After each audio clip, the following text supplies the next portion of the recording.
What is going on, guys? Welcome in. Know I'm being a little quiet. Of course, everybody's sleeping here. Double overtime. Mavericks do lose 127-133 to the Clippers.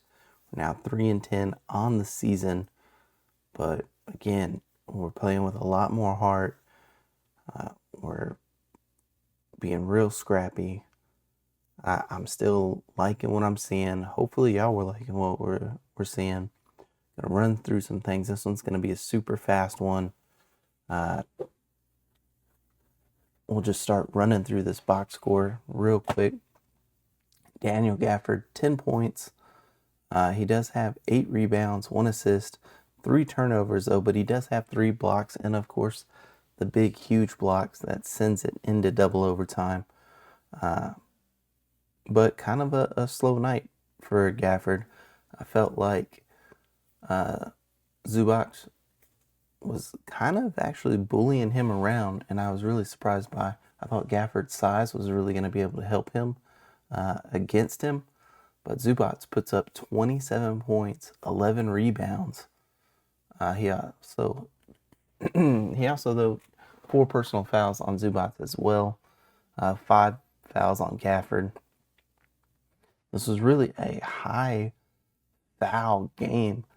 Both 32 fouls for the Clippers and 25 fouls against the Mavericks. So this was a extremely high foul game. Both teams took a lot of free throw shots. One of the people taking a lot of free throw shots, though, Najee Marshall, 28 points, 8 of 19, but 3 from 5 from 3-point. Probably one of the better 3-point shooting nights that we've seen from any Maverick this season. 8 rebounds for Najee as well. Easily player of the game for the Mavericks, Najee Marshall. Cooper Flagg, 16 points. He does have 4 turnovers. And honestly, man, Coop started slow. The first half was slow. And it was great seeing him kind of take over in overtime. But then in the second overtime, I'm sure it's just he's not used to playing those super long games like that come up sometimes. So a couple mental errors. But, great growing experience for Coop early. B. Will, kind of pedestrian night for B. Will. Only 7 points, 0 for 5 from 3-point, only 5 assists. So wasn't the best night from Brandon Williams, but he was still, a high energy guy. So I think he helped energize some of the other guys. Max Christie only 10 points, 3 of 7 from 3, 7 rebounds. Again, just a pretty basic night for Max. Coming off the bench, though, D'Lo, 28. And this is something with this team. He goes 0 for 6 from 3-point. And we look at our 3-point shooting, and it's 10 of 36, 28% as a team. And I can't help but think back to last year's Houston Rockets. And when they were like bottom 5 in the league on taking 3-pointers, they like 2-pointed you out of the arena. And they came away with the number 2 seed.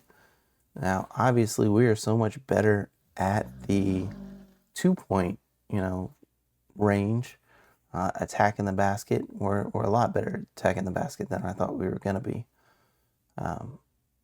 But why are we so focused on threes? I know it's a 3-point league, but the Rockets have shown that you need to just hit that occasional 3, but you can do it by attacking the basket and getting 2s.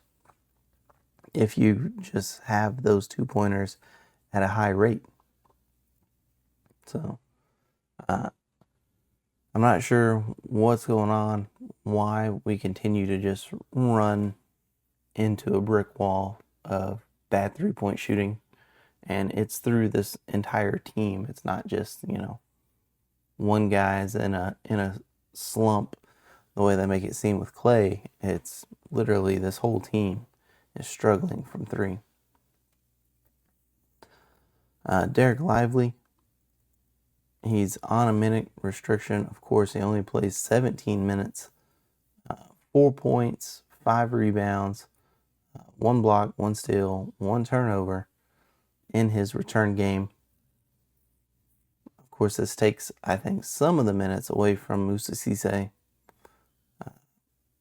Moussa Cisse, again, high energy guy, goes out there, 9 points, 3 rebounds, 1 turnover, 1 steal, 2 blocks, and you also saw him almost that Dylan Brooks kind of guy, Draymond Green kind of guy. So I'm kind of getting under the skin of Zubac. Zubac ends up throwing him down.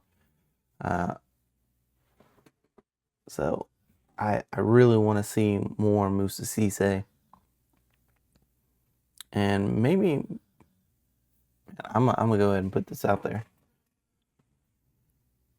How would y'all feel if, in order to try and get more shooting, we package Derek Lively up?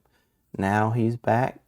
Let's, let him go a couple games to show what he can do, and package Derek Lively up to bring help in. Maybe Derek Lively and Caleb Martin, or Derek Lively and Jaden Hardy. I think if you package Derek Lively and Jaden Hardy, I think you could bring somebody back that could really help us. And we kind of let Moussa Cisse develop. We see what he does. I don't know how y'all have been feeling about his minutes so far. I know he's high energy running around the court. Can he sustain that for, let's say 70 games? I know he's on a 2-way contract this year. So we'd end up having to rely on Dwight Powell a little bit this season. But maybe going forward, we can bring Moussa Cisse back on a regular contract, not a 2-way. But let me know what you guys think. Is that something that we could potentially do? Because, again, it's almost looking like Derek Lively is Anthony Davis 2.0, just a little injury prone. I think Derek Lively has a great upside, a huge ceiling. But unfortunately, his health is something that's in question. So is it something we need to get away from before it continues to bite us in the butt? One last thing I did want to touch on before we go, and I think this is actually the perfect way to put a bow on the Nico Harrison thing. Dirk Nowitzki chimes off and he says, "Well, I think there's just too many distractions, too much going on to keep going on this way. This move should have probably happened this summer, honestly. I didn't want this negative energy and this black cloud over the Cooper Flag era, but here we are now. I figured this fan base is a passionate and loyal fan base. I was lucky enough to experience it for 21 years, and I knew they weren't going to just get over it, as people say, or forget about it. They're extremely passionate, and this trade made no sense. It made no sense to the fans, and really, there was no explanation for it either." He goes on, but I think Dirk just puts this perfect bow on it, and we're now done with it. It's in the past. We'll try to do our best not to speak on it too much anymore, because I don't think anybody else could put it quite as perfectly as the way he did. If you haven't went and checked that out, go look up the video. Again, unfortunately, we fall to 3-10, but it takes double overtime for the Clippers to get the win against us. We do have the Trailblazers up next, and that's going to be tomorrow, Sunday, on the 16th. And this is another game that I thought we could maybe get the win. This is a maybe because ever since they made the coaching change, of course, good things have been happening there in Portland. But we're actually 53% matchup predictor to get the win. But of course, we were predicted to get the win in a lot of these games this year, and it's just not been going our way. But let me know what you guys think down in the comments. Thank you guys so much for tuning in. Again, sorry this one is so quick. I'm trying my best not to wake up everybody in the house. So thank you guys again. Peace out.